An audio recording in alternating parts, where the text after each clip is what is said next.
Noite. Será que o SBT encontrou uma saída para frear a Record aos sábados? Chaves chegou a ameaçar o balanço geral em alguns momentos da tarde desse sábado. Vamos discutir um pouco sobre isso e também sobre a primeira semana de Vale Tudo, uma novela com uma excelente entrega artística, mas que perdeu a audiência no decorrer de cada um dos seus 5 primeiros capítulos.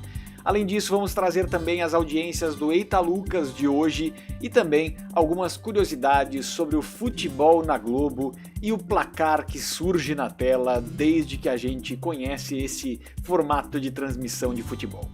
Fique conosco, hoje é sábado 5 de abril de 2025 e vai começar o Legalzinho na Rede Gesla.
Boa noite, agora sim, 18 horas e 55 minutos, você está na Rede Gesla de televisão, este é o Legalzinho fantástico da Rede Gesla.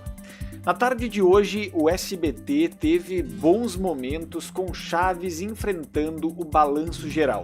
A série dos anos 70, que é o clássico eterno do SBT, conseguiu frear o crescimento do balanço geral e em alguns momentos conseguiu passar à frente do noticioso da Record que durante muito tempo e cronicamente vence o SBT por uma margem grande e às vezes chega até a ameaçar a Globo, tanto que tirou o video show do ar depois de mais de 25 anos de programa em 2019.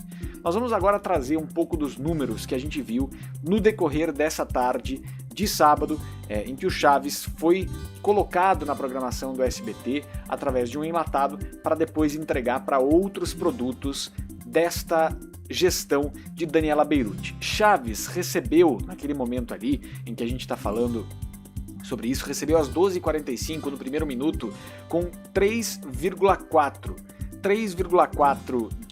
de média naquele momento, aliás, naquele momento ali às 12h45, e o melhor minuto foi quase no final da exibição com 4,70 os números que a gente está trazendo para vocês. Um pouco antes, o Maluco no Pedaço estava com 3,3 contra o SP1 com 12,01 e The Love School com 1,46 na Record. Quando a gente olha para a estratégia do balanço geral de sábado, que entra ali depois na programação, nós temos a Record sempre conseguindo ir muito bem em São Paulo. Nesse sentido, a gente começa a olhar os levantamentos, tem gente falando que o novo problema da Record surgiu e é mais ou menos isso, né, que a gente tem visto acontecer.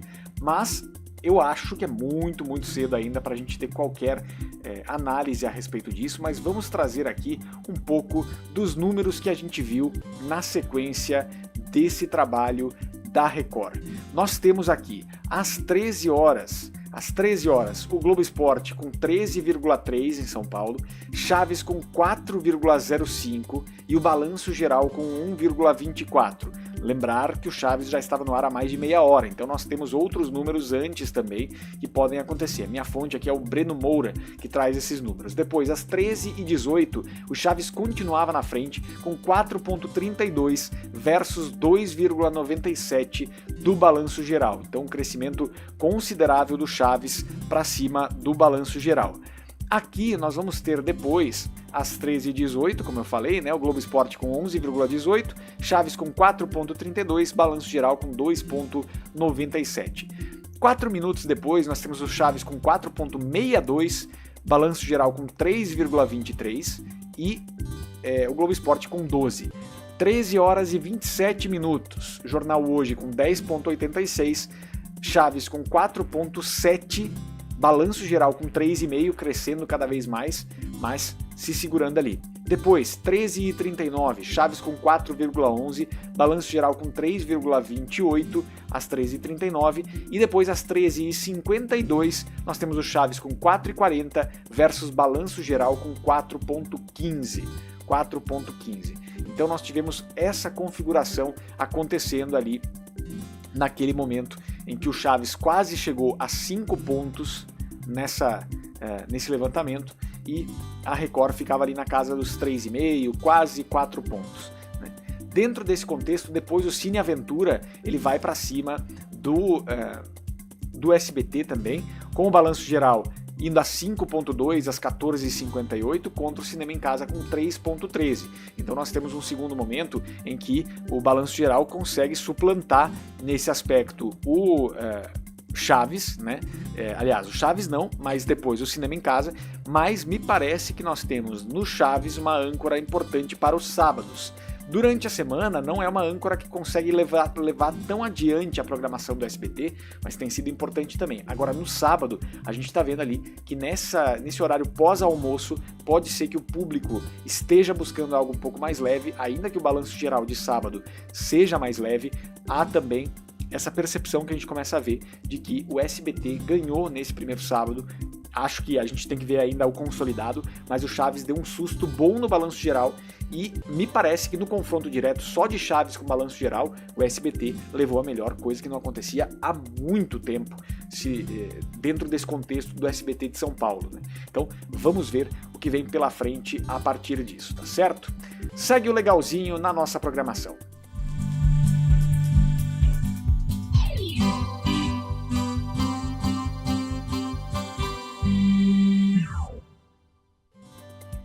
Seguindo a análise das audiências do SBT nesta tarde de sábado, né? Nós temos falado há várias semanas, nós temos falado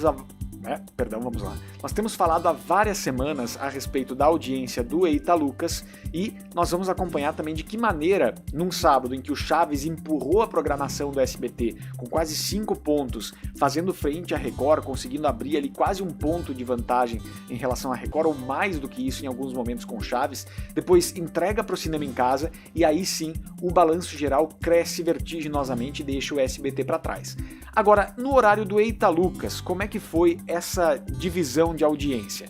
É isso que a gente vai trazer a partir de agora para vocês que estão nos acompanhando. Porque às 15h38 nós tínhamos a Escolinha na Globo dando 9,20, na Record o Cine Aventura com 5,5, recebendo bem do balanço geral, e o Eita Lucas começa com 3,8, que é uma audiência relativamente maior do que a gente viu em outros momentos ali do programa. Então ele recebeu e conseguiu manter nos primeiros 6 minutos a audiência perto dos 4 pontos, que é algo que o SBT não está acostumado a ver nesse horário, a não ser com os filmes. Depois, mais pra frente, às 16h01, nós tivemos a Escolinha com 10,19, Cine Aventura com 4,65 e o Eita Lucas com 3,6. Então vejam que pelo que a gente vê da flutuação aqui entre um momento e outro, do início do programa às 3h30 até às 4h01, ele perdeu apenas 2 décimos de audiência e ficou na casa de 3,6 naquele momento ali. A gente precisa ver ainda o consolidado, a maneira com que as coisas foram se organizando nesse aspecto depois das 4 da tarde, chegando até as 4h20, que é o horário em que o programa deve encerrar ali, mas me parece que o Eita Lucas ficou pelo menos na média provavelmente na casa acima dos 3 pontos, que é uma casa que já tem tido dificuldade de ficar em outros momentos. Nos primeiros fins de semana, exibido às 14 horas, teve muito problema, perdeu feio para a Record, ainda assim incrementou um pouco a audiência do horário, incrementou um pouco com relação ao que havia anteriormente, depois passou para as 3h30 da tarde, reagiu bem, no segundo e terceiro fim de semana, às 3h30 da tarde, teve problemas para se manter, teve problemas para reter essa audiência, foi difícil, e hoje me parece, por esses números preliminares, por esses números iniciais, que o Eita Lucas teve um bom resultado, embora ficasse bastante atrás da Record, como eu estava falando para vocês. Aqui nós temos então, dos 2 levantamentos que o Breno Moura fez nesta tarde de sábado, temos o Cine Aventura com 5.5 às 15h38, ou seja, 8 minutos depois do Eita Lucas começar. O Eita Lucas tinha 3.8, o Band Esporte Clube 1.61 e o Quintal da Cultura 0.3. Essa é a distância entre um e outro. Então o Eita Lucas abriu uma diferença de 2 pontos sobre a Band, que, como a gente tem falado, acho que é a maior adversária do SBT nos principais pontos da programação, e a Record com o Cine Aventura 5.5. Depois das 4h01, Cine Aventura cai para 4.6, Eita Lucas 3.6, Brasil Urgente cresce para 1.87, Quintal da Cultura 0,51 e estreou hoje também o Brasileirão Série B na Rede TV com 0,13 nesse momento ali, às 16h01 lá na Rede TV, né? Série B na Rede TV nesse momento. Segue o legalzinho na nossa programação.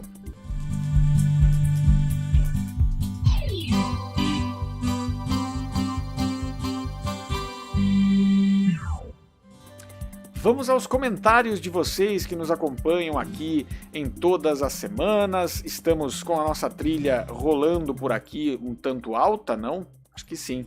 Mas a galera já me avisou aqui. Muito obrigado pela companhia. A gente vai ajustando as arestas por aqui. Deixa eu voltar com a nossa trilha tradicional por enquanto. E a turma vai deixando o seu like, vai deixando o seu comentário por aqui, tá certo? Vamos lá então, agora eu quero falar a respeito dos comentários de vocês. Vamos aqui com a Ana Paula, boa noite a todos. Será que o Acerte ou Caia vai vencer das concorrentes amanhã? Vamos ver de que maneira isso vai acontecer. O Tony Ramos vai fazer uma homenagem à Globo, interpretar o Roberto Marinho, vi também essa informação. A Ana Paula dizendo que a TV Diário, afiliada da Globo em Mogi das Cruzes, apresentou sua nova logo durante evento. Eu não vi ainda esse logo, preciso pesquisar. Evanildo, vale tudo, tá pouco ainda, carrega a herança maldita de Mania de Você. Já já vamos falar de Vale Tudo. Você acha que o YouTube tem capacidade de produzir web novelas? Eu acho que tem que ter produtoras que consigam entregar isso. Mas se o YouTube começar a produzir, eu acho que ele tem muito potencial de ir muito longe. Original YouTube, né? O Evanildo dizendo, eu acho que a Globo deveria mandar um pastor orar nos estúdios, porque a Globo não produz novelas baseadas em romance, como Sim a Moça, Cirano de Pedra e Cabocla ou Gabriela. Porque daí seria mais remake também, né? A gente tem falado muito sobre remakes e tudo mais, então é uma questão. Vamos lá, o Chaparrão conosco dizendo Chaves é bom, hoje eu vi o Eita Lucas, que programa ruim, diz aqui o Chaparrão. Andrew tá conosco passando para falar que assisti seu review da Banda Cavalinho no outro canal da Rede Gesla e achei o máximo que você conhece o hit A Marreca, abraço de Blumenau, um abraço Andrew. Se você viu um pouco mais do canal lá, já viu que eu sou baileiro pra caramba, então gosto muito da Banda Cavalinho, gosto muito dessa história toda que tem as bandas do sul do Brasil. Para quem não conhece, vai lá no @bailão e bandinha. E você que quiser receber também as notificações de quando a gente entra ao vivo, vocês sabem que aqui é meio Silvio Santos das ideias, né? Quando a gente consegue, a gente entra ao vivo. Escaneie esse QR Code e entre lá no nosso canal de transmissão do WhatsApp. Obrigado, Andrew. Grande abraço aí. Conheço, claro, a Marreca, conheço Tiro Leite também, conheço... qual mais? Tem mais música que eu conheço da Banda Cavalinho, só agora tá me fugindo a memória, porque agora estou na chave Rede Gesla aqui.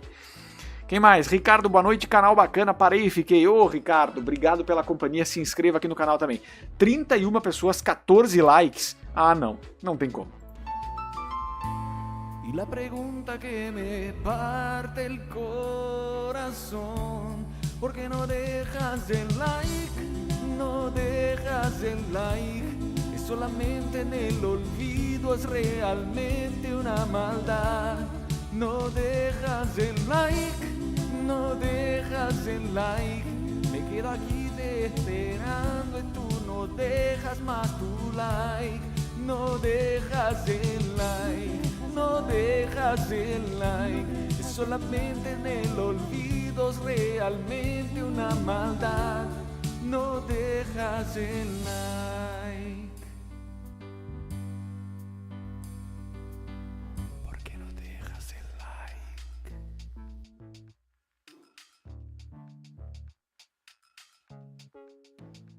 Ajuda nós, pelo amor de Deus, deixa o like, ajuda nós aí. Vamos lá, quem mais com a gente aqui? Caiu a audiência comigo pedindo like. Batata 12, oi Júnior, está frio na minha região, na minha também. Você está assistindo as 3 novelas principais da Globo ou não dá tempo de assistir? Não dá tempo, eu estou assistindo Vale Tudo porque eu estou gostando, inclusive. É um dos pontos. Ana Paula, já falei aqui, já respondi. Boa noite, Guesla, pessoal do Gustavo Henrique conosco também. Wesley Loula, boa noite, Guesla, estou amando Vale Tudo, mas os números da Cantar Ibope não estão mostrando uma realidade de que a audiência de Mania de Você não era tão ruim assim. É um bom questionamento e é o que nós vamos trazer para vocês já na sequência aqui do nosso Legalzinho. Lembrando que você pode deixar o like, você pode participar conosco. Este é o Legalzinho, o fantástico da Rede Guesla. Obrigado pela sua companhia, obrigado pela moral de sempre, tá certo? Segue o Legalzinho na nossa programação.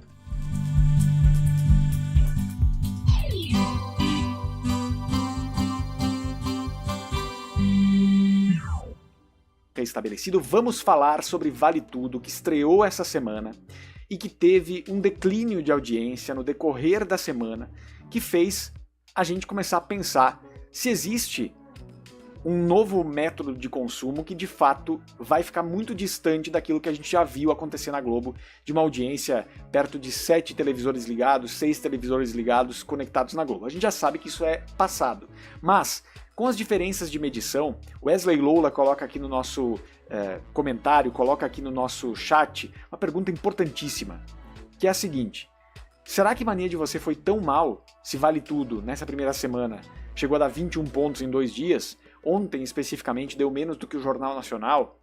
Em Goiânia, Vale Tudo perdeu por alguns minutos para Força de Mulher na Record. É um universo menor de telespectadores, mas eu não sei quando que houve um outro momento em que novela das 9, que não fosse contra futebol, perdeu em algum estado. Então é uma característica que a gente começa a ver e que começa a crescer a nossa análise também a respeito da maneira com que a Globo tem sido vista pelo público de uma forma geral, né? De novo, eu acho que nós temos um produto de excelente qualidade no ar. Assim como a gente criticava a Mania de Você ou trazia outros elementos de outras novelas que eram muito paradas, Vale Tudo é uma novela que não só pela história que a gente já sabe que é boa de 88, mas eu que particularmente não assisti a novela anterior na íntegra, vi uma novela muito interessante no ar. A direção artística é muito boa, o texto é muito bom também, até aqui, mesmo que tenha adaptações com relação a outra novela. Para mim, ele tem preservado o aspecto novelão, né? Nós temos, na noite de hoje, nós teremos inclusive cenas muito fortes de Maria de Fátima com a mãe, né? Esse reencontro importante que a gente tem essa noite e que já é, de novo, uma cena daquelas pesadas, né? Thaís Araújo tem entregado uma Raquel maravilhosa, uma Raquel muito pessoal, é uma forma um toque muito pessoal que a Thaís Araújo está dando a Raquel, que ela está fazendo nessa releitura de Vale Tudo. Ela comove, ela emociona, ao mesmo tempo ela dá um pouco de raiva por acreditar tanto na filha e tudo mais. Bela Campos também tem conseguido surpreender, me parece. Acho que houve um julgamento bastante precipitado dela, mas ela tem entregado muito nessas cenas. Ela entrega um desprezo, uma futilidade, que é uma Maria de Fátima diferente da Maria de Fátima da Glória Pires, que eu já falei isso ontem também aqui no Juninho Urgente, então é importante a gente destacar isso. E agora a gente tem uma história, um novelão no ar. Então não dá mais pra dizer, novela mesmo é Beleza Fatal. Vale Tudo tá entregando muito. Teve uma campanha de divulgação gigantesca, maciça, para justamente fugir de números baixos. E de novo, são números baixos comparando Globo com Globo, né? A Globo vem perdendo essa audiência nos últimos anos, mas as outras emissoras também vêm perdendo. A única diferença é que na Record nós temos uma novela turca que está conseguindo reter a audiência. A audiência da Força de Mulher não vai mais embora de lá para assistir Vale Tudo. Quer continuar acompanhando a novela que está em reta final. Vamos ver se depois do fim de Força de Mulher e o início de Iludida, a Record esvazia um pouco e esse público vai para a Globo, porque é uma novela fora do universo evangélico, né? Então também por isso acaba atraindo um público para a Record nesse aspecto. Agora, quando a gente olha para esta versão de Vale Tudo e para os acontecimentos que a gente tem diante disso, temos ali, para mim, excelentes atores em todas as posições. A Alice Wegman tá muito parecida fisicamente, inclusive, com a Lídia Brondi, na época como Solange Duprat. A Bela Campos, já falei, né, uma outra Maria de Fátima, mas acho que ela vem fazendo muito bem. O Renato Góes vende um Ivan espetacular. Eu tenho gostado muito do Ivan, do Renato Góes. Eu acho que é um personagem que foi muito bem construído por ele e que lembra muito o Fagundes em alguns aspectos. Humberto Carrão, como o Afonso Reutemann, também, pra mim, tá muito bom. Tá muito interessante acompanhar a novela. Eu tenho acompanhado no horário, que é uma coisa que eu já fazia muito tempo que eu não via mais. A última novela que eu fiquei acompanhando no horário mesmo foi Pantanal e depois a primeira fase de Renascer. O resto, tive muita dificuldade, não acompanhei. Acompanhei depois por Globoplay e tudo mais, mas não acompanhei no ao vivo. Então, eu que amo televisão, é uma novela que me fez recuperar um pouco o hábito Vale Tudo, né? Só que a gente vê que pelos números tem diferenças consideráveis, tem diferenças importantes. A novela estreou na segunda-feira com 24,3, né? 24,3 de média, né? 24,3. Nós tivemos, nesse sentido, o crescimento da novela depois para 23,5 pontos. Aliás, o decréscimo na terça-feira para 23,5, ou seja, um ponto foi embora. Na quarta, 21,9 pontos de audiência para Vale Tudo por conta do outro horário, né? E na quinta, 22,6. Ontem à noite ficou na casa mais uma vez dos 21 pontos. Então nós temos essa sensação de que o público não está sendo retido por Vale Tudo. Mas, de novo, a Globo provavelmente vai agir muito rápido, dessa vez não mexendo tanto na história, que eu acho que a repercussão nas redes sociais existe toda essa movimentação. O que está faltando, especificamente, é a audiência ali no linear. E aí eu não sei se a Globo vai conseguir retomar isso.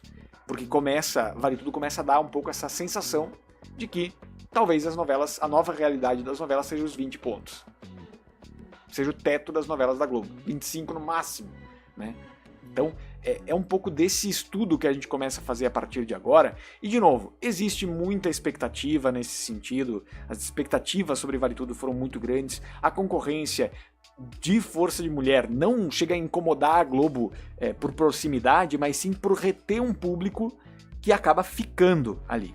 A gente tem esse público que fica em Força de Mulher e houveram momentos ontem à noite, por exemplo, pela apuração do Breno Moura aqui, em que Vale Tudo estava com 21 pontos e o Vale Tudo ficou com 21,59, né?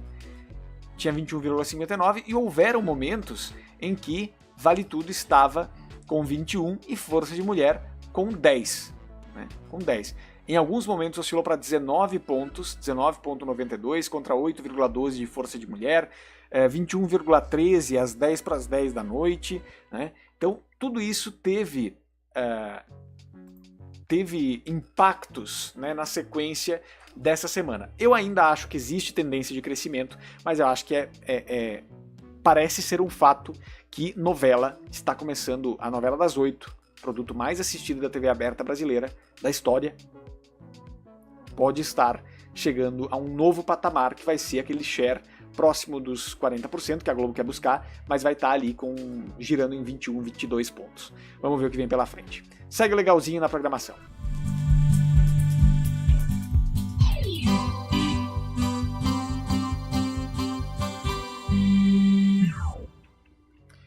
Muito bem, vamos agora para aquele tipo de assunto que só nerdola de televisão gosta. Mas é sobre futebol e também sobre design gráfico para televisão.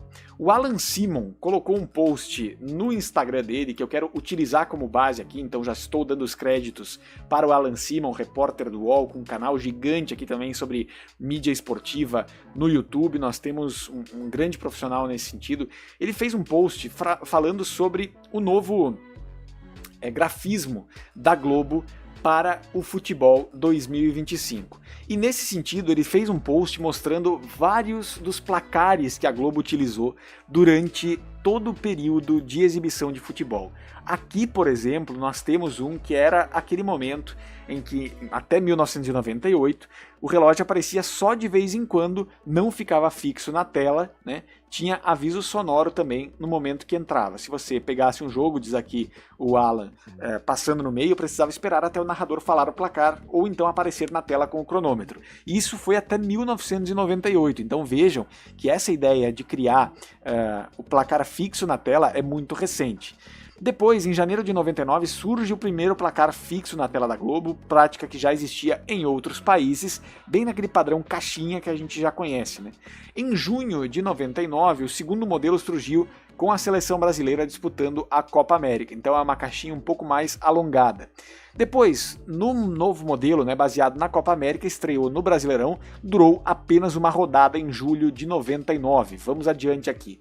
Depois, em agosto de 99, a quarta versão aqui a terceira para clubes, né, em menos de um ano.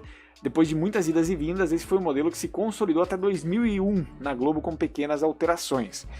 Depois, em setembro de 99, um modelo com as cores verde, amarelo, branco e azul para os jogos da seleção brasileira. E depois, em 2001, o placar volta a ter o formato de caixinha e ganha tons de vermelho, estreou nos estaduais de 2001. Aqui, esse de 2001, 2002, para mim ele é muito emblemático porque ele me lembra muito a Copa de 2002. Sim, eu me lembro com clareza da Copa de 2002, eu assistia a Copa de 2002 com muito ardor, e esse placar foi o placar que deu o último título do Brasil até hoje. O último título de Copa para o Brasil até hoje é este que aparece com 2-0 aí na tela do Brasil sobre a Alemanha, final da Copa de 2002. Era um modelo vermelho com os números também em vermelho ou branco, que gerava bastante contraste na tela. Vamos lembrar que a gente está falando de um tempo em que a visualização, né, nas telas era mais difícil, né? Então o contraste era muito importante. Em janeiro de 2003, mesmo formato, nova cor. Em março de 2003, primeira edição do Brasileirão em pontos corridos, ganha pequenas mudanças de cores também. E depois, em 2004, a premissa da caixinha foi mantida, mas com uma certa opacidade aqui dentro dos nomes dos clubes, e o clássico com a bolinha saindo de dentro do grafismo quando você tinha um gol, e também virando a plaquinha aqui, ó, para 1-0 a cada gol que acontecia. Então em 2004 me lembro muito desse formato também. Depois em 2004 e 2005 o do Brasil também, os jogos do Brasil também ganharam esse formato. Em 2006 mais uma vez as cores mudam para usar pela última vez esse modelo nos estaduais, e em 2006 a gente começa a ver aquele formato mais alongado e no centro da tela, né? Ainda na linha de contar com animações e mais informações, o placar ganhou esse novo formato e também ganhou na Copa de 2006, e foi a última Copa com o placar, a FIFA permitindo o placar próprio, né? Itália e França e esses outros modelos ficavam em vermelho, né? Com as cores da sede, Alemanha, né? E também os jogos do Brasil, aí sim, com outra cor na Copa de 2006. Depois, em 2010, já tivemos outro formato. Em 2007, a Band fez um placar parecido também com o da Globo, né?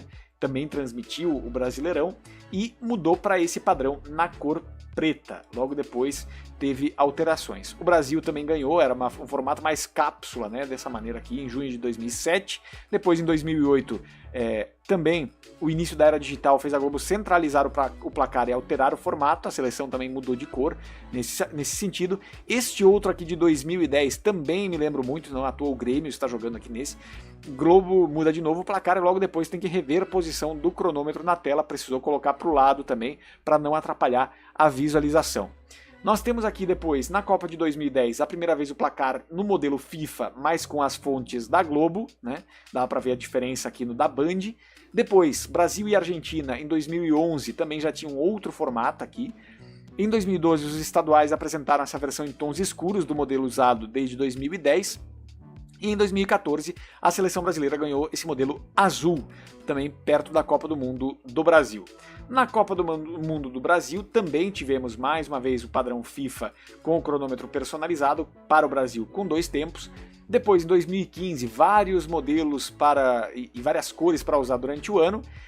O modelo das caixinhas voltou em 2018, também nesse formato aqui, me lembro muito desse, claro, mais recente também. E em 2019, a indicação das cores das camisas também dos clubes fica do lado ali numa tarja. Depois, em 2022, nós temos aqui, por exemplo, Caxias e São José.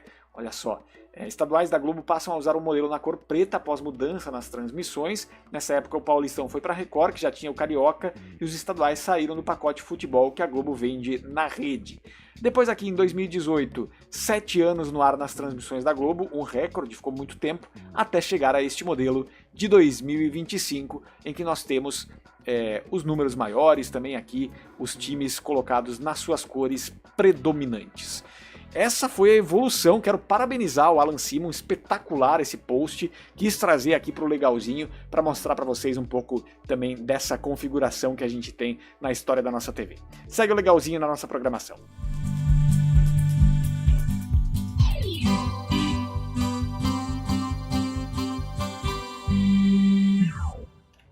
Vamos chegando com os últimos comentários de todos vocês que nos acompanham. Este é o Legalzinho, o fantástico da Rede Gesla. Obrigado pela sua companhia, obrigado pelo seu like, obrigado pela sua participação. Quer fazer parte do canal da Rede Gesla no WhatsApp?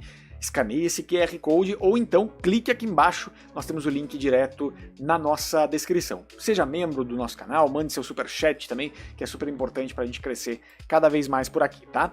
Vamos lá então, deixa eu ver aqui o povo que está conosco, acompanhando. Ana Paula, dia 18 estreia o LOL.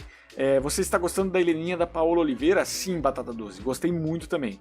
Ivanildo, será que a Globo também vai fazer homenagem ao Edir Macedo em Garota do Momento, igual fez com o Silvio Santos? Não sei. Deixa eu ver, o Domingão tem 2 partes amanhã, pode ser que isso balance essa disputa também. Tá maravilhosa a novela, que pena que a audiência não tá correspondendo, diz a Ana Paula. A novela é boa, será que vai chegar a 25 e 26? Ou já que essa semana caiu, eu acho que ainda tem chance, tá? A novela pode pegar atração mais pra frente, eu acho que é super possível. Congelamento voltou, a Ana Paula gostou do congelamento. Edjânio, boa noite, tudo tranquilo. Maceió, tá conosco também. Vamos lá, Alcide José, a primeira versão de Vale Tudo foi excelente, marcou na estreia 61 pontos em 88. Outra realidade, né? Outra realidade.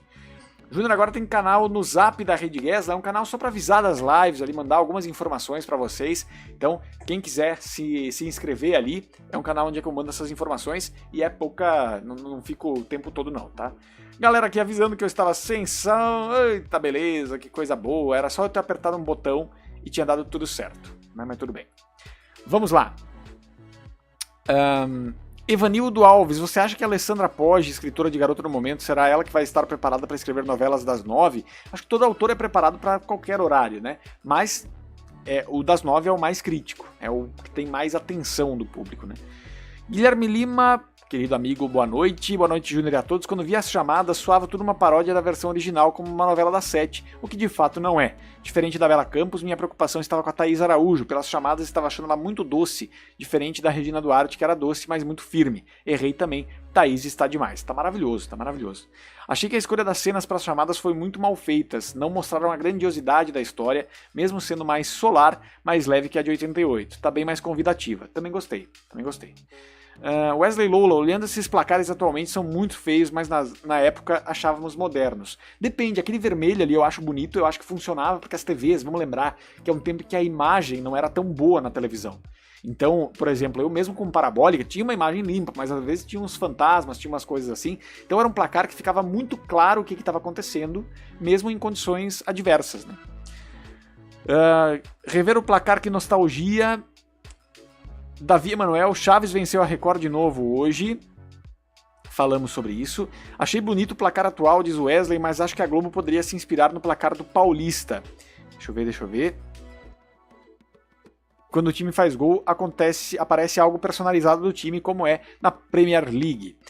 Batata 12 também dizendo Garota do Momento, no dia do aniversário da Globo vai ter Tony Ramos como Roberto Marinho. Você acha que a Record pode passar o Domingão com futebol? Depende do jogo, né? Não sei qual é que é o jogo que vai ter amanhã. Tô adorando um personagem que é o César, muito parecido com o de 88 do Richelli, diz o Batata 12. Será que vai ter a cena da Heleninha pedindo música pro DJ? Vamos ver. Esquece, rapaz, que a Globo não fez nada imitando a Record, aqui o canal Esporte é Raça. Então é isso, meus amigos. Deixa eu agradecer a companhia de todos, pedir perdão para vocês pela falha do som ali, mas vamos chegando ao final de mais um Legalzinho e amanhã estamos de volta com a programação da Rede Gesla. Um grande beijo para vocês e até mais.